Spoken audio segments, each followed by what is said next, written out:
বাবানের লুচিওয়ালা, একটু আগে বললাম না যে বাবান এইভাবে শিখিয়ে দিয়েছি বলে এই যে লুচি করা নিয়ে বায়না শুরু করে যাবে সমান্তরে। আর এমনি সময় ছোট ছোট করে যখন তখন শেপগুলো দেওয়ার চেষ্টা করে। কিন্তু এখন আমার ওই যে 13টা লুচি করতে হবে, আজকে বিপত্তারিণী, ওই যে 13টা লুচি করতে হবে, ওই জন্য অত বড় বড় আমি খেয়েও পাই না। আর এটা আমার মা করে দিত, এরকম ছোট্ট ছোট করে ফুচকার সাইজে করে দিত, কারণ এটা আমি বিপত্তারিণী পুজোটা অনেক বছর ধরে করি।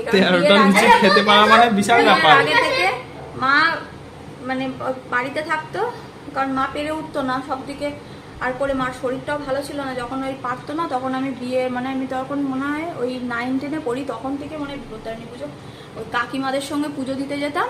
আর তার মধ্যে আমার মা বাড়ি থেকে ওই লুচি তরকারি সব করে রেখে দিত, আর এরকম ছোট্ট ছোট করে করতো। তারপরে বিয়ের পরেও শ্বশুরবাড়িতেও করেছি, তখনও শাশুড়ি মা একবার করে দিয়েছে। আর তারপরে যখন এই নিজে বাড়ার সাথে চলে এসেছিলাম, তখন কি করতো, আমি পুজো দিতে চলে যেতাম, আমার মা বাড়ির থেকে